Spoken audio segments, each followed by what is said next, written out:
아버지가 아들에게 말합니다. 내 아들아, 내 아들아. 자, 아들을 바라보며 말을 건네는 이 아버지의 눈빛을 한번 생각해 보세요. 그리고 아들을 향한 이 아버지의 마음을 한번 생각해 보세요. 내 아들아 라고 얘기할 때 어떤 눈빛일까요? 어떤 마음일까요? 정말 아들을 바라보는 그 아버지의 크한 눈빛이 있지 않겠어요? 그리고 정말 너만큼은 나보다 더 하나님 앞에서 잘 살면 좋겠다라는 그 아버지의 사랑이 이 내 아들아 라는 말에 담겨져 있을 것입니다. 우리가 잠언을 묵상하고 있습니다. 무엇보다도 이 아들을 향한 이 아버지의 눈빛, 이 아버지의 마음을 절대 잊으시면 안 됩니다. 더 나아가서는 하나님의 은혜로 자녀가 된 우리가 하나님 아버지께 나의 마음을 얼마나 쏟아내고 있는지, 아들 된 우리가 아버지께 얼마나 그 마음을 향하고 있는지도 반드시 같이 생각하셔야 합니다. 아버지와 아들, 이 아버지와 아들이라는 이 신실함의 관계가 이후에 나오는 어떻게 살라라, 무엇을 해라 라는 것을 이루는 토대가 될 수 있음을 기억하셔야 됩니다. 아버지와 아들의 관계를 다 제껴놓고 나머지 어떤 명제에 대해서만 우리들의 힘과 우리들의 시선이 계속 간다면 그것이 결국은 우리를 올무로 묶을 겁니다. 이것을 말하기 전에 먼저 내 아들아 라고 부르시는 그 아버지 앞에 우리가 얼마나 서 있는지, 그 아버지를 향해서 내 마음과 내 시선이 얼마나 가 있는지, 이 신실함의 토대를 다지고 나서 그 이후에 벌어지는 또 말씀하고 있는 그 말씀에 우리가 귀를 기울여야 한다는 것이죠. 지금 아버지가 아들에게 말합니다. 11절을 한번 보십시오. 내 아들아, 여호와의 징계를 경히 여기지 말라. 그 꾸지람을 싫어하지 말라. 이 말을 한번 제가 뒤집어 볼게요. 뒤집어 보면 어떻게 됩니까? 여호와의 징계를 경히 여기고 그 꾸지람을 싫어한다. 이렇게 되겠죠. 왜 가볍게 여길까요? 왜 경히 여길까요? 그리고 왜 싫어할까요? 징계를 하시고 꾸지람을 하시는 하나님의 그 사랑을 가볍게 여기기 때문입니다. 징계, 꾸지람이라는 것으로 사랑이 지금 나오고 있는데 그 사랑에 대해서 이 아들은 너무나 가볍게 여기는 것이죠. 그로 말미암아 이 가벼움이 겉으로 드러나는 현상이 뭐냐면 기분 나쁘다예요. 징계, 꾸지람이라는 하나님의 사랑에 대해서 우리들의 마음속에 그것이 가볍게 여겨지면 겉으로 드러나는 현상이 있는데 기분 나쁘다라니까. 기분 나쁘다. 어느 누가 좋은 소리 듣고 싶지 나쁜 소리 듣고 싶겠습니까? 우리가 머리로는 생각합니다. 몸에 좋은 약은 입에 쓰다. 네, 알고 있습니다. 하지만 아무리 좋은 약이라 할지라도 막상 입에 넣으면 쓰면 힘든 거예요. 마찬가지로 아무리 옳은 말이라 할지라도 그것이 나에게 징계와 꾸지람으로 들리면 기분 나쁩니다. 마음이 상할 수 있습니다. 충분히 그럴 수 있습니다. 하지만 중요한 건 뭔 줄 아십니까? 내 기분이 내 마음에 나쁘고 내 마음이 상하더라도 그 말이 옳은 말이라면 받아들여야 하는 것이죠. 왜냐하면 옳고 그름이 바른 기준이 되기 때문입니다. 내 기분이 좋다 나쁘다가 바른 기준은 결코 될 수 없기 때문이죠. 자, 그래서 12절을 한번 보십시오. 같이 읽을까요? 12절 시작. 대저 여호와께서 그 사랑하시는 자를 징계하시기를 마치 아비가 그 기뻐하는 아들을 징계함 같이 하시느니라. 하나님이 징계하시는 이유가 딱 하나라는 거예요. 뭐죠? 사랑하니까입니다. 사랑하니까. 사랑하지 않는다면 관심 가질 필요 없습니다. 사랑하지 않는다면 무관심으로 말 자체를 안 할 것입니다. 한편으로는 좋은 말만 할 수 있습니다. 한편으로는 그냥 칭찬하는 말만 할 수 있습니다. 하지만 그러한 관계는 더 깊은 관계로 나아가지 못할 것입니다. 그냥 적당한 관계가 될 것입니다. 서로 그냥 나이스하게 그냥 딱 거기까지 서로 지내게 될 것입니다. 여러분, 하나님은요 지금 우리와 그냥 나이스한 관계, 적당한 관계를 원하지 않습니다. 그냥 그런 거 원하신다면 좋은 말만 할 거예요. 굳이 긁어서 붓으로 만들 필요가 뭐가 있겠어요? 누가 싫은 소리 하고 싶겠으며 듣고 싶겠어요? 그냥 딱 거기까지 가는 거예요. 하지만 지금 하나님은 아버지라니까요. 징계하십니다. 사랑하니까 징계하시는 거예요. 뭐죠? 하나님이 원하시는 것은 나이스한 관계, 그냥 적당한 관계가 아니라 사랑의 관계를 원하신다는 것이죠. 아버지와 아들의 관계라는 걸 잊지 마십시오. 아저씨와 그냥 동네 꼬마? 그냥 옆집 아줌마와 그냥 동네 꼬마? 그 관계를 원치 않는다는 것이죠. 그렇게 아버지는요, 지금 아들이 잘못된 길, 그릇된 길을 걸어갈 때 가만히 있을 수가 없습니다. 왜요? 내 새끼니까요. 어떻게 합니까? 징계해야죠. 어떻게 합니까? 꾸지람해야죠. 그렇게 해서라도 바른 길을 걸어가게 할 것입니다. 왜요? 아버지니까요. 그래서 오늘 12절 뒤에 얘기하잖아요. 마치 아비가 그 기뻐하는 아들을 징계함 같이. 이 아버지의 사랑, 아버지의 이 마음을 기억할 때 자녀된 우리들의 마음속에 나오는 것이 뭐죠? 경외함이에요. 이 아버지를 생각할 때 공경함이라니까요. 경외함이라는 것이죠. 아버지는요, 아들을 기뻐하기에 징계한다면 아들은 그 아버지의 징계를 경외하기에 달게 받아야 합니다. 다시 한번 들어보세요. 아버지는 아들을 기뻐하기에 징계한다면 아들인 우리는 아버지를 경외하기 때문에 그 징계를 달게 받아야 합니다. 왜냐하면 그것만이요, 사망의 길, 패망의 길이 아니라 생명의 길, 평안의 길이기 때문입니다. 하나님은 오늘도 우리에게 말씀하십니다. 내 아들아, 사랑한다. 때로는 너 이러면 안 돼. 정신 차려. 길거리에서, 광장에서, 시끄러운 골목에서, 성문 어귀와 성중에서, 우리가 잠언 1장에서 봤잖아요. 지혜가 소리를 높여서 곳곳에서 더 많은 사람들 들으라고, 사람들이 많이 왕래하는 곳에서 그렇게 소리를 높여 외치고 있어요. 오늘도 마찬가지랍니다. 그런데 문제는 뭐죠? 우리가 알아요. 들어야 된다. 그래, 잘 들어야 된다. 근데 안 들린다는 거예요. 그렇지 않습니까? 하나님이 아무리 외쳐도 그 소리를 우리가 듣지 못할 때가 있다는 거죠. 그때가 언제죠? 오늘 본문 14절 15절을 보면 나를 사랑하시는 하나님보다 내가 다른 것을 더욱 사모할 때라는 거예요. 그게 오늘 본문 14절 15절입니다. 같이 읽을까요? 시작. 이는 지혜를 얻는 것이 은을 얻는 것보다 낫고 그 이익이 정금보다 나음이니라. 지혜는 진주보다 귀하니 내가 사모하는 모든 것으로도 이에 비교할 수 없도다. 아버지의 이 말씀이 아들인 우리의 진짜 고백이 되었으면 좋겠습니다. 하지만 우리의 현실 가운데 벌어지는 대다수의 문제는 뭐죠? 은을 얻을 수 있는가 없는가, 여기에 관심이 있잖아요. 정금의 이익이 없는가, 머릿속으로 막 계산하잖아요. 진주의 귀함이 있는가 없는가, 있으면 하고 없으면 안 하죠. 우리의 관심이 온통 은을 얻는 것에만 있다면, 정금의 이익을 얻는 것에만 있다면, 진주의 귀함에만 머물러 있다면 소리 높여 외치는 하나님의 외침은요, 점점 더 희미해지는 메아리가 될 뿐일 것입니다. 지금 아버지는 아들의 마음이 지혜에 있는 것이 아니라 은과 금과 진주에 빈번하게 빼앗긴다는 것을 너무나 잘 알고 있었습니다. 아버지는 알고 있었어요. 왜 그런 줄 아세요? 아버지도 그 길을 걸었기 때문에 그렇습니다. 그래서 내일 본문에 보면 아버지가 아들에게 뭐라고 얘기하는 줄 아세요? 나도 유약한 외아들이었다. 나도. 이 마음이 지금 들어오세요. 나도. 본인이 그 길을 걸었기 때문에 너무나 그것이 아니다라는 것을 알기 때문에 내 아들아 말하고 있는 것 아니겠어요? 자, 은과 금과 진주와 비교할 수 없는 가장 근본적인 것이 있더라 얘기해요. 그것이 뭔 줄 아세요? 생명이더라. 그 말이 16절부터 18절입니다. 우리 같이 읽어보겠습니다. 16절부터 18절 시작. 그의 오른손에는 장수가 있고 그의 왼손에는 부귀가 있나니 그 길은 즐거운 길이요 그의 지름길은 다 평강이니라. 지혜는 그 얻은 자에게 생명나무라. 지혜를 가진 자는 복되도다. 저는 이 구절을 이렇게 한번 바꾸고 싶어요.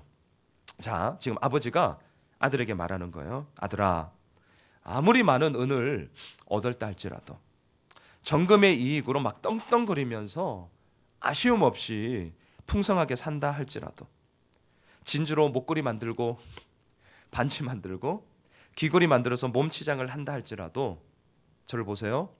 죽으면 그만이다. 죽으면 그만이다. 진짜 오래 살면서 오른손에는 장수가 있다는데, 오래 살면서 왼손에는 뭐가 있어요? 부귀가 있다는데, 이 부귀영화를 진짜 누리고 싶니? 오래 살고 싶고 부귀영화를 누리고 싶니? 딱 한마디 하는 거야.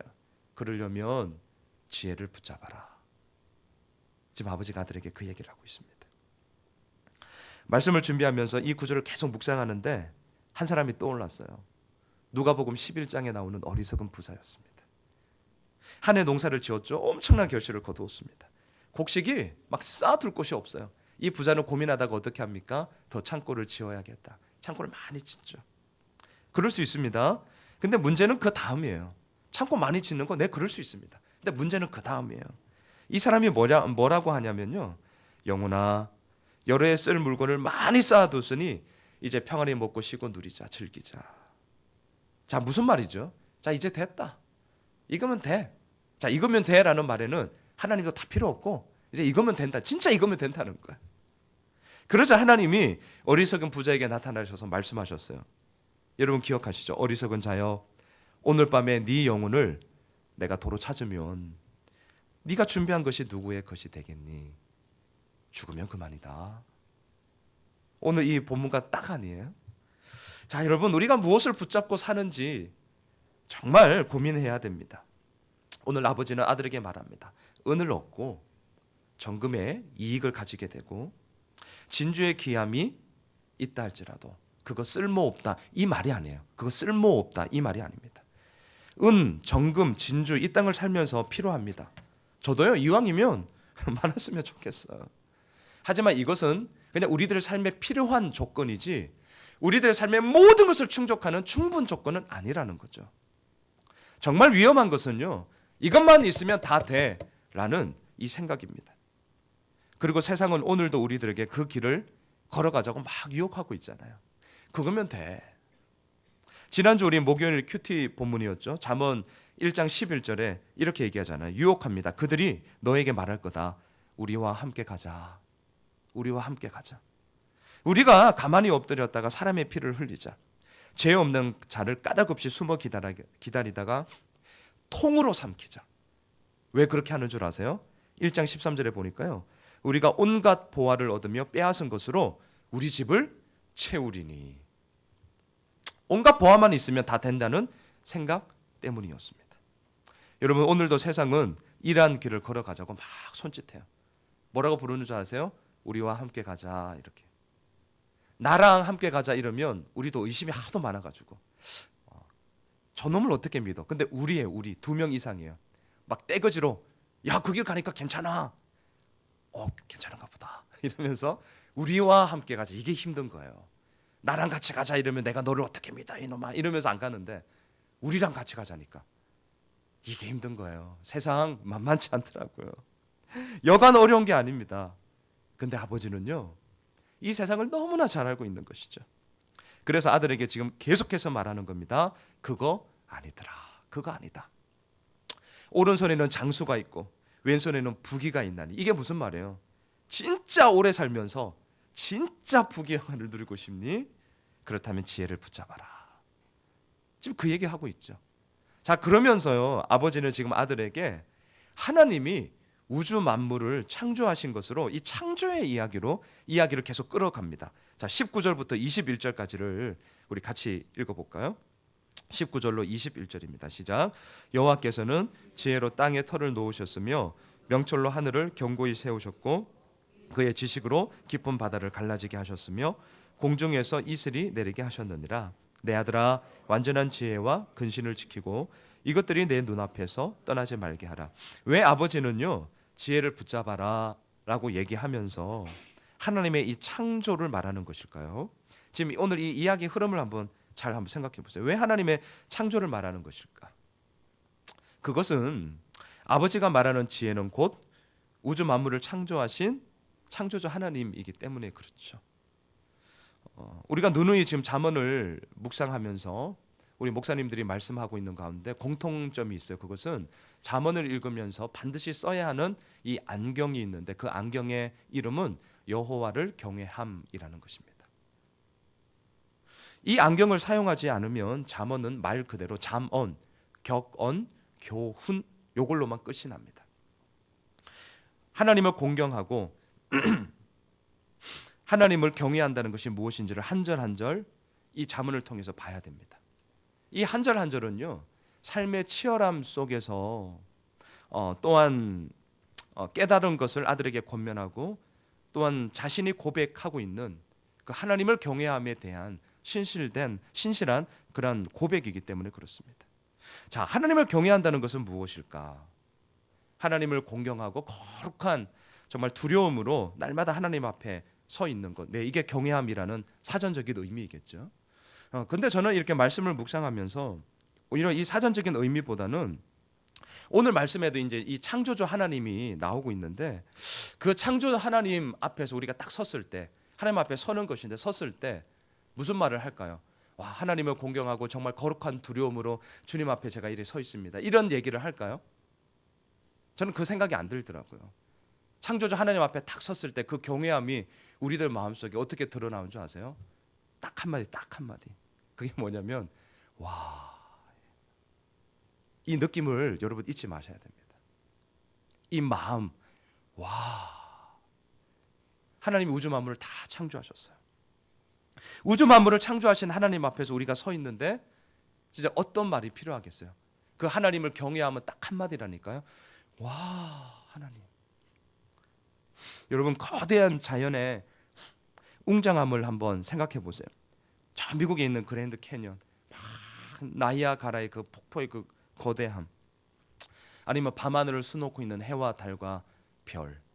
예전에 TV 그 무슨 여행 프로 보니까 아이슬란드의 막 그 오로라. 와, 진짜 이 한마디면 되죠. 여기에 뭐 어쩌고 저쩌고 오히려 붙이는 것이 그 말을 그 느낌을 다 오히려 이렇게 상쇄하는 것 아니겠어요? 여러분, 대자연을 바라보면서도 창조자 하나님 앞에 섰을 때 진짜 우리는 와, 놀랍다, 와, 이거인 것처럼 우리가 잠언을 읽으면서도 하나님을 경외함, 여호와를 경외함이라는 단어가 종종 나와요. 그때 잊지 마세요. 여호와를 경외함, 이것이 그냥 머리로만 도는 단어가 아니라 결국 우리들 삶의 단어가 돼야 될 때 그것을 움직이는 것은 와요, 와. 여러분, 감탄사입니다. 감탄사. 시간이 지나면 지날수록, 나이가 먹으면 먹을수록, 연륜이 쌓이면 쌓일수록 아마 감탄사가 점점 사라져요. 저만 해도 벌써 그래요. 제일 많은 게 우리들 삶 속에 뭔 줄 아세요? 마침표예요, 마침표. 왜죠? 문제가 발생했어요? 빨리 해결해야 되잖아요. 어떻게든 해결해야 되니까요. 어떻게든 마침표를 찍어야 그 다음으로 살아가니까. 우리는요, 날마다 마침표 어떻게 찍을까? 여기에 막 온통 관심이 있어요. 물음표도 별로 없어요. 그래서 큐티가 잘 안 돼요. 큐티 잘하시는 분은 왜라는 물음을 던져야 되거든요. 근데 그렇게 왜라는 거 지금 먹고 살기도 골치 아파 죽겠는데 내가 그래서 막 그냥 마침표로 그냥 받아들여요. 그러다 보니까 나의 이 마음의 이야기로 잘 안 들어와요. 여러분, 물음표도 많이 필요합니다. 더 필요한 건 감탄사예요. 우리가 놀랄 일이 없어요. 놀랄 일이 없어요. 너무 힘들기 때문에 놀랄 일이 없어요. 여러분, 잠언을 읽으면서 권면드리고 싶습니다. 하나님을 경외하라. 이 경외라는 단어가 딱 나올 때 밑에 쓰셔야 돼요. 진짜 와. 그러면서 하나님을 정말 생각하셔야 돼요. 생각이 잘 안 나면 우주 만물, 정말 이 대자연을 창조하신 그 창조물을 보면서라도 놀라셔야 돼요. 와, 이게 안 되면 놀러라도 가세요. 진짜 이게 안 되면. 제가 하고픈 말은 하나님을 경외함이라는 단어가 그냥 이 성경 안에만 갇혀 있으면 그게 우리랑 무슨 상관인데요. 그게 아니라는 것을 말씀드리고 싶습니다. 자, 아버지가 아들에게 지금 이 창조의 이야기로 끌고 갑니다. 왜 창조의 이야기까지 끌고 가나요? 앞서 제가 말씀드렸어요. 우리와 함께 가자라는 이 세상이 은과 정금과 진주의 귀함 만만치 않기 때문에 그렇습니다. 만만치 않아요. 다 필요한 이야기거든요. 그것에 온통 우리들의 시선과 마음이 뺏기면 하나님 온데간데 없기 때문에 그렇습니다. 이것으로 족하지. 어리석은 부자와 같이 이제 됐다. 그때 하나님이 말씀하는 거예요. 너 오늘 죽으면 끝이야. 죽음과 생명을 주관하시는 그 하나님께 우리의 마음이 계속 가지 않으면 우리는 은과 금과 진주에만 머물러 있게 됩니다. 말씀을 정리하겠습니다. 아버지는 아들에게 하나님의 창조를 말하면서 우리의 모든 근본이 하나님께 있음을 말합니다. 26절을 보십시오. 읽고 마치겠습니다. 26절입니다. 시작. 대저 여호와는 내가 의지할 이시니라 내 발을 지켜 걸리지 않게 하시리라. 자, 하나님이 하십니다. 하나님이 하셔요. 그렇기에 우리는 하나님을 의지할 수밖에 없죠. 하나님이 이끄십니다. 그렇기에 우리는요, 하나님을 경외할 수밖에 없습니다. 자, 내가 사모하는 모든 것으로도 비교할 수 없는 것이 있는데 그것은 아무런 이유 없이 우리들에게 은혜를 베풀어 주시는 하나님의 은혜입니다. 그 은혜가 이미 우리를 살리셨습니다. 바라기는요, 오늘도 그 하나님만을 그리함으로 의지해야 되는 것이죠. 하나님을 의지합시다. 그리함으로 지혜로운 자에게 주시는 영광이 오늘 우리들의 기업이 되시길 주님의 이름으로 축원합니다. 기도하겠습니다. 삶의 지혜만을 찾는 자는 음료를 만나고 하나님을 찾는 자는 지혜를 만납니다. 하나님의 징계와 꾸지람이 우리를 향한 끝없는 사랑이요, 그 기뻐하는 아들을 향한 아버지의 손길임을 다시 한번 이 새벽 마음에 새깁니다. 하나님, 은을 얻는 것, 정금의 이익, 진주의 귀함에 우리의 시선이 빼앗기는 것이 아니라 진짜 내가 사모하는 모든 것으로도 비교할 수 없는 하나님의 그 크신 은혜에 우리의 온 마음을 쏟기를 소망합니다. 대저 여호와는 내가 의지할 이시니라. 이 고백이 우리 삶의 진짜 결론이 되기를 소망하며 예수님의 이름으로 기도드리옵나이다. 아멘. 하늘에 계신 우리 아버지요,